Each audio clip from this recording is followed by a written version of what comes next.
আসসালামু আলাইকুম। আজকে খুব ঠান্ডা মাথায় অত্যন্ত স্পর্শকাতর কিছু কথা বলবো, যে কথাগুলো আমার দেশের ভবিষ্যতের নিরাপত্তা, ভবিষ্যতের স্থিতিশীলতার জন্য অত্যন্ত গুরুত্বপূর্ণ। প্রথম বিষয় হচ্ছে যে আমরা অনেকেই তুচ্ছ-তাচ্ছিল্য করে কথা বলেন যে বিদেশে বসে বসে কথা বলি, সেগুলোতে কি হয়, মানে একটা শ্রেণী আছে নিজের স্বার্থে যখন আঘাত লাগে তখন এই কথাগুলো বলেন। আপনি কি বললেন না বললেন সেটাতে আসলে আমার যায়ও না আসেও না। এই দেশের সাধারণ মানুষ যারা, সংখ্যাগরিষ্ঠ জনতা যারা, আমরা তাদের জন্য কথা বলি এবং তারা যে জিনিসগুলো চিন্তা করে তাদের জন্য যেটা ভালো সেই জিনিসগুলো করার জন্য যা প্রয়োজন, আমার জায়গা থেকে দাঁড়িয়ে যেটা প্রয়োজন আমরা সেটা করি। আমি অনেকের কাছে এই প্রশ্নের মুখোমুখি হই যে আমরা এখন তো আমাদের দেশে গেলে কোনো সমস্যা নেই, আমরা এখনও দেশে যাচ্ছি না কেন? দেখেন, দেশে এখনও পর্যন্ত বাংলাদেশ সেনাবাহিনী, এই সেনাবাহিনীর যেই প্রধান ব্যক্তি আছে ওয়াকার, এর ব্যাপারে একটা বিশেষ একটা তথ্য প্রমাণ আমার হাতে এসেছে, যেটা আমি এই মুহূর্তেই তাদের কোনো পরামর্শ বা তাদের অনুমতির বাইরে যে প্রকাশ করতে চাচ্ছি না। শুধু এতটুকু বলি যে ওয়াকার, অনেকের মতো আমার ভেতরে এটা নিয়ে একটা ছিল যে ওয়াকার কেন 5 তারিখের ওই সময়ে তিনি শেখ হাসিনাকে কেন সরালেন, কেন আসলেন। আসলে ওয়াকার বেসিক্যালি একজন প্রচণ্ড কাপুরুষ, একটা খুব ভীতু প্রকৃতির মানুষ, এটা সেনাবাহিনীতে সবাই জানেন। এই ভীতু প্রকৃতির মানুষ হওয়ার কারণেই তিনি 5 তারিখে কিংকর্তব্য বিমূঢ় হয়ে যান এবং তার যেসব মিড লেভেলের অফিসার বা তার একেবারে ইমিডিয়েট জুনিয়র যেসব অফিসাররা ছিলেন, তারাও তার যে আদেশ শুনছিলেন না, যে কারণে তিনি দেখেছেন যে শেখ হাসিনাকে বাঁচাতে গেলে তিনি নিজেই একটা ক্যাজুয়ালিটির শিকার হতে পারেন, যে কারণে তিনি আর সেই ঝুঁকিটা নেননি। এই কারণে শেখ হাসিনার কাছে তার নানানভাবে কথাও শুনতে হয়েছে। এরপরেও তার সাথে শেখ হাসিনার অনেকবার কথা হয়েছে, সেখানেও তিনি ইনিয়ে বিনিয়ে শেখ হাসিনাকে আবার ফের কীভাবে দেশে আনা যায়, যতটুকু আওয়ামী লীগকে কম ড্যামেজ করা যায় সেই চেষ্টাটা তিনি করে যাচ্ছেন, এখনও করছেন। কিছুদিন আগে হাসনাত ওয়াকারের ব্যাপারে যে কথা বলেছেন, সেই কথাটা একেবারে দায়িত্ব নিয়ে বলছি, 100% সত্য। পরবর্তীতে সার্জিস যেই বক্তব্য দিয়েছে, সেই বক্তব্যটা হচ্ছে ওয়াকারকে বাঁচানোর জন্য সার্জিস, সেটা তিনি চাপে পড়ে হোক, জীবনের ভয়ে হোক, কিংবা কোনো স্বার্থের কারণে হোক, বা পরিস্থিতিটাকে শান্ত করার জন্য হোক, তিনি আবার সেনাবাহিনীর পক্ষে একটা পোস্ট দিয়ে পরিস্থিতিটা শান্ত করেছেন।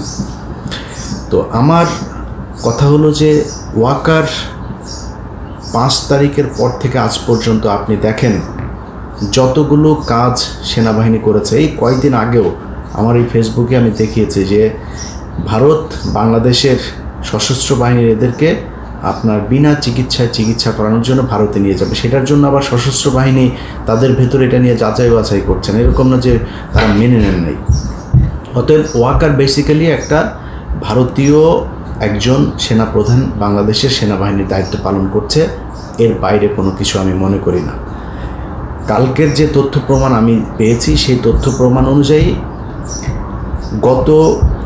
গেল কয়েকদিনের ভেতরে যিনি কিনা শেখ হাসিনার দুঃসম্পর্কের চাচা, তাকে 15,000 কোটি টাকার কাজ দিয়েছে এই ওয়াকার। এই গত কয়েকদিনে যত ধর্ষণের ঘটনা ঘটছে, ঢাকা বিশ্ববিদ্যালয়ে যে একটা ছেলে মারা গেল, তারপরে আরেকজন মারা গেল, এরপরে বিভিন্ন জায়গায় সংঘবদ্ধ যেই ধর্ষণের ঘটনা ঘটছে, এবং সেটা নিয়ে মিডিয়াতে যত ধরনের এই যে হাইলাইট করে মনে হচ্ছে বাংলাদেশে জীবনে কোনো দিন আর ধর্ষণের ঘটনা ঘটে নাই, এরকম একটা পরিস্থিতি তৈরি করা হচ্ছে, সেটাও এই ওয়াকার করাচ্ছে। ডিজিএফআইয়ের ভিতরে কিছু ভালো অফিসার আছেন, এনএসআইয়ের যিনি ডিজি আছেন তিনি অত্যন্ত ভালো মানুষ, তিনারাও চেষ্টা করছেন, কিন্তু তার যেসব অফিসারগুলো এখনও তার মতো করে চলছে, দেশের বিরুদ্ধে শেখ হাসিনাকে আবার ফিরে আনার জন্য চেষ্টা চালিয়ে যাচ্ছে নানাভাবে, সেটার জন্য সেই লোকগুলো এখনও পর্যন্ত বিভিন্ন জায়গাতে অ্যাক্টিভ আছে। শুধু পারছে না কেন? পারছে না হচ্ছে দেখেন, চেষ্টা যে তারা চালিয়ে যাচ্ছে না তা না।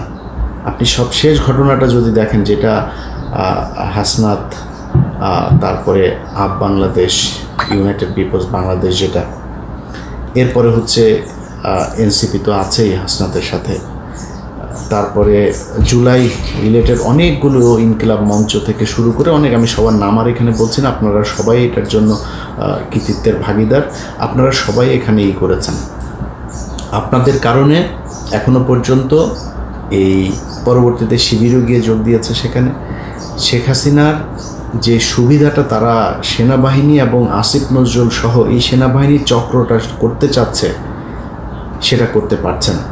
তারা বুঝে উঠতে পারে নাই যে আওয়ামী লীগের ব্যাপারে বাংলাদেশের মানুষ এতটা ঐক্যবদ্ধ। অতএব আব্দুল হামিদকে বের করে দিয়েছেন। সেনাপ্রধান নিজে বলেছে যে 630 জনকে তিনি বের করে দিয়েছেন। তারপরও যত মানুষ পার হয়েছে, এই হামিদের ঘটনা নিয়ে যাকে যাকে আপনার করা হয়েছে, বহিষ্কার করা হয়েছে, ক্লোজ করা হয়েছে, পানিশমেন্ট দেওয়া হয়েছে পুলিশের, এরা আসলে এটার সাথে জড়িত না, এদের কিছু করার নাই।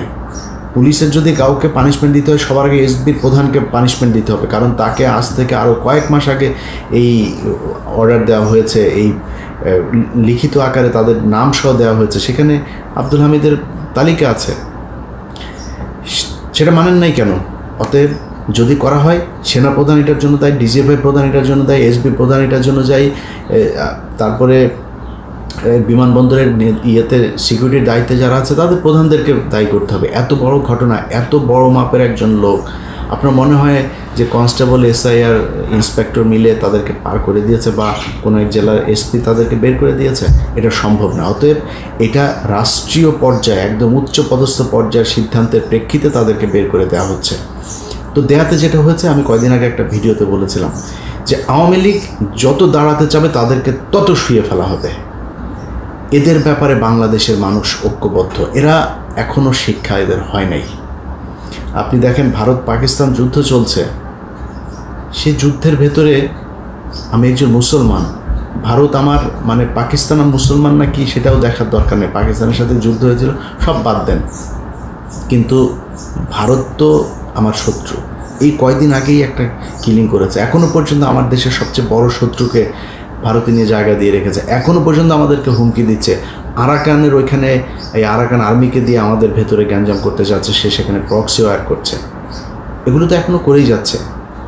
আওয়ামী লীগকেও যদি ধরেন, সে আওয়ামী লীগ ভারত পাকিস্তান যুদ্ধে ভারত যত জায়গায় মানে হামলা করছে, পাকিস্তানে মনে হচ্ছে ওদের হাসিনার ওই জায়গা থেকে মিসাইল নিয়ে তারপরে পাকিস্তানে হামলা করছে। তোদের এত খুশি লাগে কেন?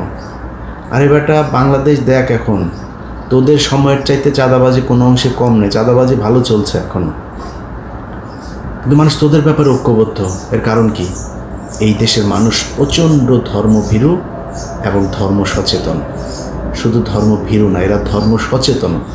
অতএব এই ধর্ম সচেতন মানুষগুলোকে গেল 15 বছর তাদের ধর্মীয় অনুভূতির উপরে, তাদের ধর্ম পালনের উপরে যত ধরনের নির্যাতন টর্চার করা হয়েছে, দাড়ি টুপিওয়ালা মানুষ এখানে যে পরিমাণে কষ্টে ছিল, ভারতেও দাড়ি টুপিওয়ালারা এত কষ্টে নাই। এই কারণে তোদেরকে মানুষ ঘৃণা করে। ওদের যারা কিনা এখন ওদের সোশ্যাল মিডিয়াগুলো, বাংলাদেশ আওয়ামী লীগের পেজে দেখবেন কিছু লোকজন এখন উপস্থাপনা করে, ওদের এগুলো সোশ্যাল মিডিয়া দেখভাল করে, তারা যে কজন কেন্দ্রীয় নেতা, বলার মতো নেতা যারা কিনা এই এখন পর্যন্ত গর্ত থেকে বের হয়ে ছোটোখাটো পোস্ট করে, তারা ভারতের পক্ষে পোস্ট করে। এটাই ওরা, ওদেরকে এই দেশে জায়গা দেওয়া যাবে না। অতএব আগেও বলেছি, এখনও বলছি, নিঃশ্বাস থাকা পর্যন্ত বলবো, এই আওয়ামী লীগের এই বাংলাদেশে আর জায়গা হবে না।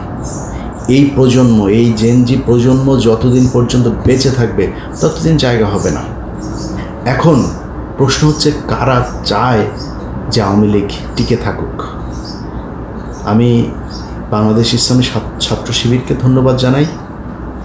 জামায়াত ইসলামের আমিরও দেখেছি সব শেষ গিয়ে সেখানে বক্তব্য দিয়েছেন গতকাল রাতে, আপনাদেরকে ধন্যবাদ জানাই। দেখেন, একটা বিষয় পরিষ্কার করি, আওয়ামী লীগ এই গেল 15 বছরে বিএনপি এবং জামাত দুই দলের উপরে সমান নির্যাতন করেছে।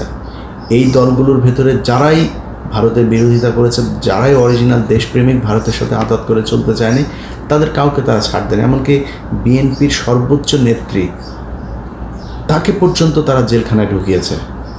এটাই তো করেছে এই আওয়ামী লীগ গত। অতএব আমরা অনেক দূরে ছিলাম, হ্যাঁ আপনাদের ভাষায় আমরা কিছুই না, আমরা অবশ্যই কিছুই না। আমরা দেশে থেকে ভাই যুদ্ধ করতে পারি নাই, আপনাদের মতো লড়াই করতে পারি নাই, গুম হইতে পারি নাই, জেলে যাইতে পারি নাই, অবশ্যই। কিন্তু আমি আসলে একজন সংবাদকর্মী। আমার বাংলাদেশ ছাড়তে হয়েছে এই আওয়ামী লীগের বিরুদ্ধে কথা বলে। 14 নির্বাচনে আমার ভূমিকা কী ছিল সেটা বাংলাদেশের মানুষ জানে। তারপরেও আমার ভূমিকা কখন কী ছিল সবাই জানেন। আমি সেই সময় থেকে এখন পর্যন্ত সেই জায়গাতেই আছি। বাট আপনারা যারা মাঠে থেকে যুদ্ধ করেছেন, লড়াই করেছেন, আপনাদের প্রতি রেসপেক্ট। আমরা যেতে পারি নাই, কিন্তু বিশ্বাস করেন বিএনপি এবং জামায়াত, আপনারা যেইখানে যখন নির্যাতনের শিকার হয়েছেন, ভিডিওতে দেখেছি যে আপনাদেরকে মারছে, আমার বুকে ব্যথা লেগেছে। আমার ভাইকে মারলে যেমন লাগতো, আপনার গায়ে হাত তোলার সেই দৃশ্যগুলো দেখে আমাদের ঠিক একই রকম কষ্ট লেগেছে। আপনারা নিয়ে বাজে কথা বলবো কেমনে বলেন? এই যে জামাত ইসলামের আমির, তারে প্রচণ্ড বাজে ভাষায় কথা বলেছে। ভাই এই লোক আমার জীবনে, আমি যদি এই লোকের চরও মারি, এই লোক কোনদিন আমার বাজে ভাষায় কথা বলবেন। এই প্রচণ্ড রকমের ডিপ্লোম্যাটিক একটা লোক, সেটা ভালো মনে করেন খারাপ মনে করেন যাই করেন, সে কৌশলগতভাবে অত্যন্ত নরম মনের একজন মানুষ। আমাকে অন্তত 5 বার সে কল করেছে, আমার স্ত্রীর সাথে পর্যন্ত কথা বলেছে সে। তো এখন এই মানুষটার ব্যাপারে আমি কি ভাষায় কথা বলেছি? আপনি মনে করেন না যে ওনার প্রতি আমার বোধহয় খুব ক্ষোভ? আমার বাবাকে বললে যতটুকু কষ্ট পেতাম, জামাত ইসলামের আমিরকে পেয়ে ঠিক ততটুকুই কষ্ট পেয়েছে, ভেতরে ভেতরে কষ্ট পেয়েছে, কিন্তু বলতে হয়েছে। কেন বলতে হয়েছে জানেন? কারণ এই ভুল যেন ভবিষ্যতে জামাত ইসলামের কেউ করার সাহস না পায়, এই জন্যই করা হয়েছে। তো আপনারা বিএনপি বলেন আর জামাত বলেন, আপনাদের জন্য আমরা কষ্ট পেয়েছি। আপনাদের ওই নির্যাতন দেখে আমরাও একই রকম কষ্ট আমাদের ভেতরে হয়েছে। হয়তো শারীরিক সেই কষ্টটা পাইনি, কিন্তু মানসিকভাবে নিজেরা প্রচণ্ড রকমের বিধ্বস্ত থাকতাম। এটা আমি একা না, এই বাংলাদেশের বাইরে যারা বিদেশে ছিল অনেক মানুষ, আপনাদের চাইতেও বেশি সোশ্যাল মিডিয়াতে বসে বসে আমরা দেখতাম এগুলো, কষ্ট পেতাম, এগুলো নিয়ে আলাপ করতাম কি করা যায়। এই বাইরের মানুষ রেমিটেন্স স্ট্রাইক করেছেন, করেন নাই? আপনাদেরকে খারাপ ভাষায় কথা কেমনে বলবো বলেন? কিন্তু আপনারা আওয়ামী লীগ নিষিদ্ধ চান না, কেউ কেন চান না ভাই? এই রাজনীতি আপনাদেরকে কে শিখিয়েছে যে আওয়ামী লীগ সরে গেলে আপনাদের সমস্যা হবে? এই রাজনীতি কোত্থেকে শিখছেন? আরে ভাই, যত কিছু হোক, বিএনপি কোনোদিন জামাত ইসলামকে নিশ্চিহ্ন করে দিতে যাবে না। জামায়াতে ইসলাম কোনোদিন বাংলাদেশ জাতীয়তাবাদী দলকে নিশ্চিহ্ন করে দিতে পারবে না, চাবেও না। অতএব থাকেন বিশাল স্ট্রং দুইটা বিরোধী দল। তো আপনারা বিরোধী দল আরেকটা লাগবে কেন? দরকার কি? কেন জোর করে আয় না তাদেরকে বসায়? বাংলাদেশের মানুষ চায় না। এই ব্যাপারে যে যেখানে কথা বলতে যাবেন ওই জায়গাতেই আটকায় যাবেন বাধ্য হয়ে। এই যে পরে দেখেন ছাত্রদল মিছিল করেছে, যুবদল মিছিল করেছে, আনন্দ মিছিল করেছে না? আওয়ামী লীগের এই কার্যক্রম সব নিষিদ্ধ করেছে। তো এখন মানুষ তো চায়, তারা নিষিদ্ধ হোক।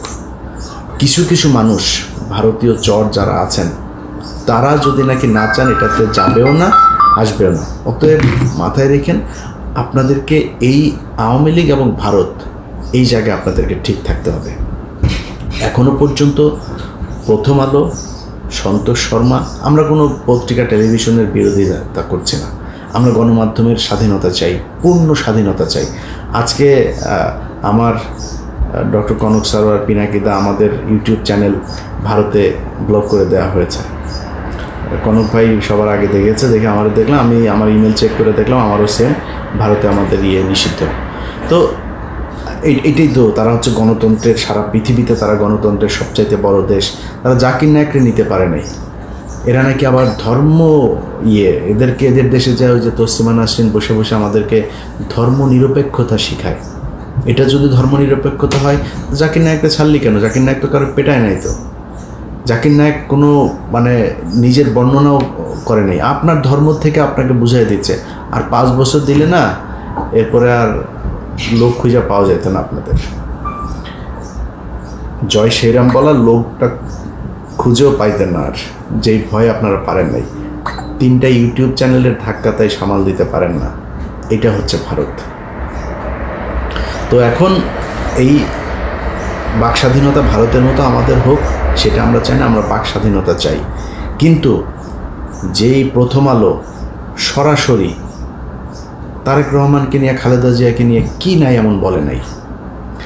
কয়দিন ধরে 2-3টা পত্রিকা, প্রথম আলো সরাসরি পারে না, তো এদের আন্ডা বাচ্চা কয়েকটা আছে, এর মধ্যে একটা ডয়চে ভেলে ওরে যেখানে পাবেন সেখানে ওরে এই গত কয়েকদিনের জবাব চাবেন। বাংলা ট্রিবিউন, আমরা কিন্তু খোঁজ খবর কিন্তু নিচ্ছি।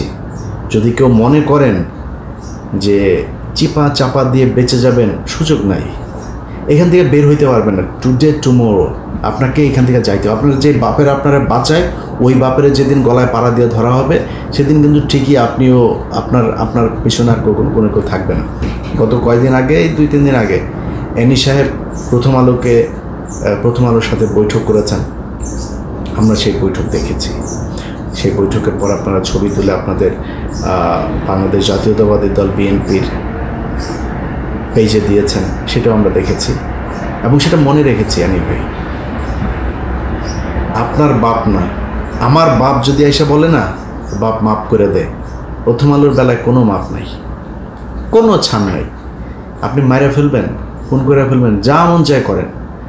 আপনাকে ভাই যখন যেই রূপে যেভাবে যেথায় আপনার কোনো কিছু পাওয়া যাবে, সেইখানে আপনার রাজনৈতিক ক্যারিয়ার প্রশ্নবিদ্ধ করে দেওয়া হবে। বাংলাদেশে কে দুর্নীতি করেন, কে কী করেন, ভাই আমরা এটা নিয়ে চাইনি কারণ নিয়ে এই করতে। আপনারা যা মন চায় করেন, এটা আমি পারবো না ভাই। এটা বহুদিন সে আওয়ামী লীগ থাকতেও বলেছে, আমি পারবো না এটা আপনারা ঠিক করতে। এই চাঁদাবাজি আর ধান্দাবাজি এগুলি চলতেই থাকবে। এটার জন্য যা করার দরকার সেটা এই দেশের রাজনৈতিক দলকেই সে ঠিক করতে হবে। প্রতি 5 বছর পর যখন ধরেন বিএনপি আসবে, এরপরে জামাত আসবে, আবার জামাত আসবে, জামাত ধান্দাবাজি করলে আবার বিএনপি আসবে, আস্তে আস্তে একটা জায়গায় যায় পৌঁছাবে। সো আমি ওইটা নিয়ে যুদ্ধ করতে আসিনি, ওইটা নিয়ে আমার জানার বিষয় না। কিন্তু ভারতের ব্যাপারে যদি নাকি আমরা কোনো দেখি, প্রথম আলো, ডেইলি স্টার, সন্তোষ শর্মা, আওয়ামী লীগ, এইসব ব্যাপারে ভাই যারাই করবেন, আমরা তাদেরকে কিন্তু, আমি অন্তত ভাই তারে কিন্তু তার জীবনের সারা জীবন আমি চকিদারের মতো তার পিছনে কিন্তু থাকবো। কখন কোন দিক দিয়ে কি বের হয়ে যাবে, কি করে ফেলবো, এটা টেরও পাবেন না। অতএব আবারও সাবধান করে দিচ্ছি, আবারও সাবধান করছি। প্রথম আলো, ডেইলি স্টার, সন্তোষ শর্মা, এইদিকে এই ভারত, এইসব ব্যাপারে যদি নাকি কারোর ভেতরে কোনো ধরনের দুর্বলতা, গাফেলতি, কোনো কিছু যদি দেখি, তাহলে কিন্তু তার জন্য বাংলাদেশের রাজনীতি করা কঠিন হয়ে যাবে। মানে আমি বিশাল কিছু আপনাকে ধমক দিচ্ছি এটা না, বাংলাদেশে মানুষ চায় না। আপনি এই মুহূর্তে যদি গোলাম ময়লা রনির দিকে একটু তাকান, তাহলে বুঝতে পারবেন এই দেশের মানুষ কী চায়। আসিফ নজরুল এই মুহূর্তে পদে আছে, টাকা পয়সা কামাচ্ছে কিছু। আসিফ নজরুলের এই মুহূর্তে কিছু টাকা ছাড়া আর কিচ্ছু নাই। ওরে রাস্তাঘাটে পোলাপান যদি ঠিকমতো পায়, তাহলে জুতার মধ্যে হাগু লাগায় ওরে পেটাবে। অতএব বাংলাদেশের মানুষ কি চায়, কি পছন্দ করে, কোনটা এই দেশের জন্য, এই দেশের নিরাপত্তার জন্য প্রয়োজন, সেটা আপনাকে চিন্তা করতে হবে, সেটা করতে হবে। এই সুযোগ পৃথিবীর বাংলাদেশের ইতিহাসে আবার 100 বছরে আসবে কিনা ঠিক নাই। এই সুযোগ আপনাকে কাজে লাগাইতে হবে ভাই। আপনার রাজনীতি নিয়ে আমি আপনার রাজনৈতিক প্রতিদ্বন্দ্বীও হইতে আসি নাই। আপনার নিয়ে আমার কোনো সমস্যা নেই। আপনি কই ধান্দাবাজি করেন, কী করেন ভাই, একান্ত আপনার ব্যাপার, আপনার দলের ব্যাপার, ওই এলাকার জনগণের ব্যাপার, প্রশাসনের ব্যাপার। আমি আপনার ব্যাপারে নাক গলাইতে যাব না। কিন্তু আপনি যখন আমি প্রথম আলো, ডেইলি স্টার আর এই ইন্ডিয়া, আওয়ামী লীগ, এইসবের ব্যাপারে কারো কোনো কিছু দেখব, তারা কিন্তু ভাই সর্বোচ্চ দেখে দেওয়া হবে। আবারও বলে রাখলাম।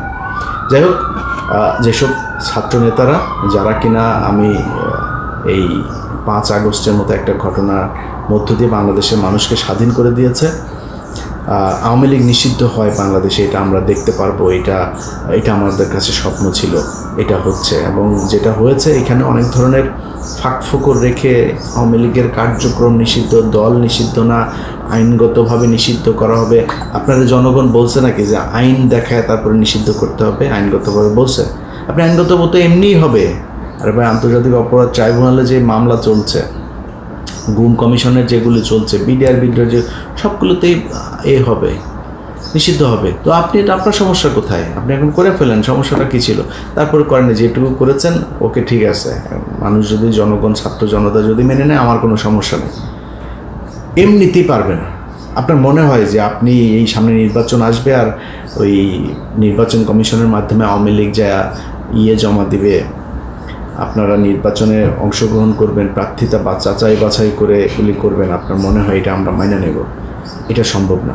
এখনও গণমাধ্যম সহ বিভিন্ন জায়গায় যারা এই ধরনের চিপা চাপা দিয়ে আবার ফের আওয়ামী লীগকে বাঁচায় রাখার, আওয়ামী লীগ আসবে আনার জন্য করবেন, এবং যারা টিকে আছেন এখনও পর্যন্ত তাদেরকে টিকতে দেওয়া হবে না। পুলিশ বলেন, সাংবাদিক বলেন, ব্যবসায়ী বলেন, যে যেখানে আছেন, আওয়ামী লীগের যে লেসপেন্সার যারা ছিলেন কাউকেই টিকতে দেওয়া হবে না, সবাইকেই দেখে নেওয়া হবে ইনশাআল্লাহ। অতএব ছাত্ররা এবং যারা আন্দোলন করেছেন তাদের সবাইকে আবারও ধন্যবাদ জানাই, এবং আপনাদের কাছে আমরা এই জাতি কৃতজ্ঞ। শুধু এতটুকুই বলবো ভাই, বাংলাদেশের এই যে আন্দোলন হয়েছে, এই আন্দোলনের মাধ্যমে বাংলাদেশে একটা নতুন শক্তির উদয় হয়েছে, এবং সেই শক্তিটা অবশ্যই আপনাদের এনসিপি। সো এনসিপি আমরা চাই তারা ভালো কিছু করুক, কিন্তু আপনাকে বেছে নিতে হবে আপনার প্রোডাক্ট কী, আপনি কী সেল করবেন। অথবা আপনার প্রোডাক্ট একমাত্র হচ্ছে এই জুলাই, আপনার প্রোডাক্ট হচ্ছে আওয়ামী লীগ, আপনার প্রোডাক্ট হচ্ছে ভারত। এই ভারত বিরোধিতা, আওয়ামী বিরোধিতা এবং জুলাই, এটাকে নিয়েই সামনে রেখেই আপনাদেরকে কী করতে হবে। এটাকে আপনারা যত বড় করবেন, এই দেশের মানুষ আপনাদের পেছনে তত আসবে। আমরা আপনাদের দুর্নীতি, অনিয়ম নিয়ে আগেও বলেছি একই কথা, এখনও বলছি, তবে দুর্নীতিতে কম জড়াইলে ভালো হইতো।